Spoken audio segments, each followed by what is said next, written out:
Good evening, students. Hope all of you are doing well. Let's enter the world of political science with a quote of a famous political thinker, Thomas Paine. Thomas Paine was an English-born political thinker and he was also actively engrossed in the French Revolution.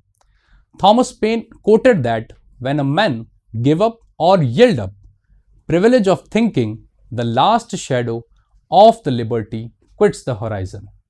Therefore, according to Thomas Paine, a man should not quit or a man should not sacrifice his common sense of critical thinking or rational thinking. Rational thinking simply means the reason-based thinking, because it is the rational thinking that distinguishes slavery and freedom. So in this context, let's move further. In my previous lecture, I dictate you about the actual meaning of the word political science, what word political designate and what the word science designate, and what is the political science, the basic definition of the political science. In this particular lecture, we are going to discuss the books that are related to the political science subject in class 11 and what are the chapters included in these books. So in this lecture, I will give you information regarding to the books that are related to the political science and what is the syllabus in these books, or syllabus, or we can say that which chapters are actually included in these books. See, there are two books. The first one is the Indian Constitution at Work and the second book is the Political Theory. But before understanding or before giving you information regarding to the chapters, let us look what is the essence behind these books. Why these books are included in class 11th? What actually NCERT wants you to deliver the message behind these books. So first of all, let's have a look at the first book. The first book, if you look at the book, Indian Constitution at Work, it looks like this. The cover page of the book, the first book, Indian Constitution at Work. Now, if I try to dictate to you that what is the essence behind this book, or what is the summary of this book, or what message this book wants to deliver to the student, then I can summarize or categorize it into 4 to 5 points. So let's try to understand first that what this book wants you to understand. The first of all thing is that what is the essence behind this book? What is the essence behind introducing this book in the class 11th? Or what is the summary of this book? Or we can say that what the message this book wants to deliver to the student, or what is the gist of this book? The first important message or first important essence behind this book is that the book wants the student of India to understand the politics initially, to start it from their own country. So first thing, or the first essence behind this book is that it will be significant for a student to understand the politics initially starting from their own country, because it is easy to understand first the politics of our own country because we already have a little bit knowledge regarding to the politics of our own country. So prior to understanding the international relations or the political systems of the other countries, we first have to understand our own country. That what is the working model of our own country, how Indian Constitution was articulated, what are the laws that are incorporated in the Indian Constitution, what are the ideals of the Indian Constitution. So it will be significant for the student to start initially from their own country. The first essence behind this book is that to understand the political system in depth, it is mandatory, or it will be significant or fruitful for a student to start initially from their own country's politics. First essence. What is the second essence behind this book? Is that this book provides the gateway to understand the working model of the Indian Constitution. So the second essence or second message of the book is that this book provides the gateway to understand the working model, of Indian Constitution. The working model of Indian Constitution.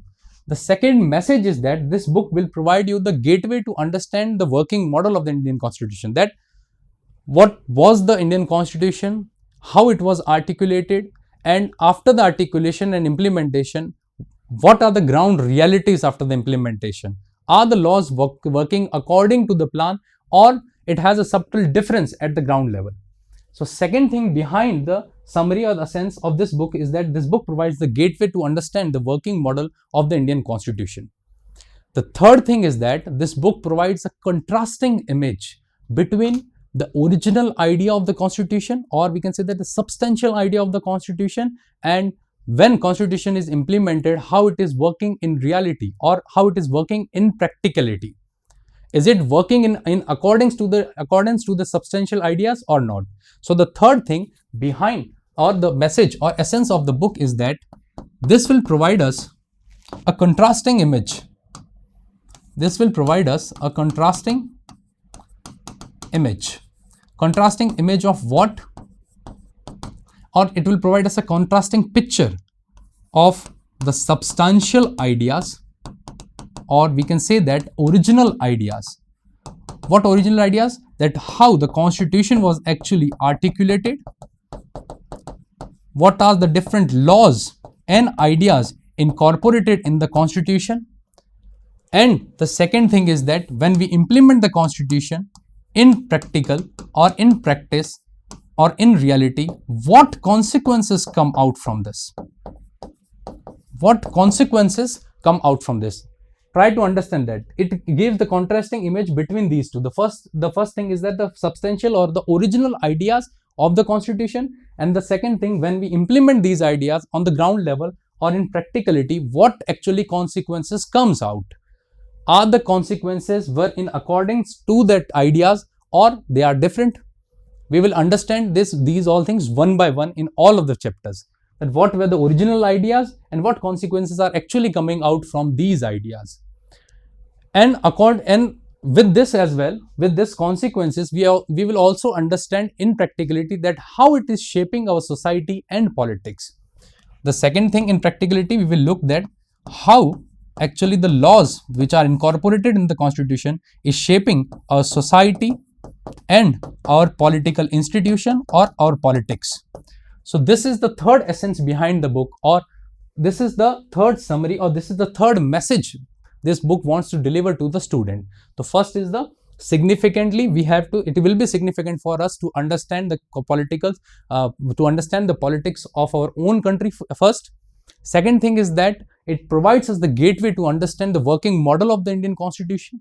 Third thing is that it provides a contrasting image between the substantial ideas of the Indian Constitution and how Indian Constitution is working in practicality. What are the consequences of Indian Constitution and how it is shaping our society and politics. This is the third essence behind this book, or this is the third message this book wants to deliver to the student. There are some other messages as well. The fourth message or essence behind the book is that it will actually tell us that how the Constitution is shaping the institutions of the country, shaping the different institutions of the country. For example, institutions of our country. How Constitution is shaping the institution of the country, like institutions of legislature, executive, or if you look at the judiciary or different organs of the government, are they working in accordance to the Constitution, or there are differences from actual working or the laws which are incorporated in the Constitution. It will also tell us that how our institutions are being shaped, how our society is shaped, how our politics is shaped after the implementation of the Constitution. There is also another message. The fifth message I think this book is trying to deliver is that this book is going to tell you about the real life incidents or real life consequences of our country's politics. This book will tell us or give us a rational idea or a critical idea or a reason-based idea to understand our own politics. So the fifth message or the fifth essence behind the book is that this book, or the title Indian Constitution at Work, is actually designating us the real life incidents of politics or the ground realities after the implementation of Constitution, or this book will develop a rational thinking or the critical thinking to understand the Constitution. So I think this is the basic essence behind the book which NCERT wants to deliver you. before reading the book or before trying to understand the chapters, we have to look at the essence of the book. It is mandatory to understand what this book wants to deliver, or what this book wants, the message the student grasp in this particular book. So the first thing is that it is significant to understand our own politics first. The second thing is that it provides the gateway to understand the Indian Constitution or the working model of the Indian Constitution. The third thing is that it provides a contrasting image between the substantial ideas or the original ideas, that how the Indian Constitution was articulated and what different laws are incorporated in that Constitution. And the second thing is that how the practicality actually works, or what are the consequences when we implement these constitutional ideas in realities, how it is shaping our nation, how it is shaping our society, how it is shaping our own politics, and how it is shaping the institutions of our own country. And last but not the least, it is actually going to provide us real life incidents, the ground realities, and the rational thinking, or it is going to develop a rational thinking of the student to understand the Constitution. So this is the essence behind this book. Now let's understand what chapters are included in this book. So if we look at the chapters of the book Indian Constitution at Work, so these are the chapters that are included in the Indian Constitution at the work. The first chapter deals with the Constitution, why and how. In this chapter, we are going to understand that what is the Constitution, what is the definition of the Constitution, and from where this word Constitution is actually derived. What is the basic definition of the Constitution? What are the types of the Constitution? How Indian Constitution was formed? Why do we need a Constitution? We can also think about a situation where there is no existence of Constitution. If Constitution does not exist, then what can be the realities? So we are going to understand this as well in this chapter. So what is the Constitution? Why do we need a Constitution? How can we make an effective Constitution also? How Indian Constitution was articulated or formed, and how effective, how much effective is the Indian Constitution? So these all things are included in this chapter. That first of all, we will understand what is the Constitution. The second will be the why do we need a Constitution, the need of the Constitution. Third is the how effective is the Constitution, or how can we make an effective Constitution. Then we will understand how Indian Constitution was formed and how effective is the Indian Constitution. So these all things are included in the first chapter, the Constitution, why and how. The second chapter is the rights in the Indian Constitution. The rights in the Indian Constitution. What do we mean by the word right? See, this chapter is actually dealing with the fundamental rights that are included in the Indian Constitution. But remember one thing, before starting the chapters, I will give you a basic introduction of the Indian Constitution as well. That there are, when you open the book of Indian Constitution, the first of all, then you will find a preamble written or mentioned on the first page. What is the meaning of that preamble? What actually the words that like a word of secularism, the socialism, the democracy, or a republic. What is the meaning, or what is the essence of these words? Because it is the moral philosophy behind our Constitution. So first of all, we will understand the book Constitution, the preamble of the Constitution. The book has 22 parts in its original form, 395 articles and 8 schedules. But now there are 12 schedules because we have amended the Constitution several times. So what actually the schedule means, what actually the article means, what actually the part means. First of all, I will give you basic understanding of all of these things, and then we will start the chapters one by one. So first chapter will deal with the Constitution, why and how. In this chapter, we are going to discuss what is the Constitution, why do we need a Constitution, how effective a Constitution can be, or how an effective Constitution can be formulated, and how Indian Constitution was formulated, and also how Indian Constitution is working and how much effective is the Indian Constitution.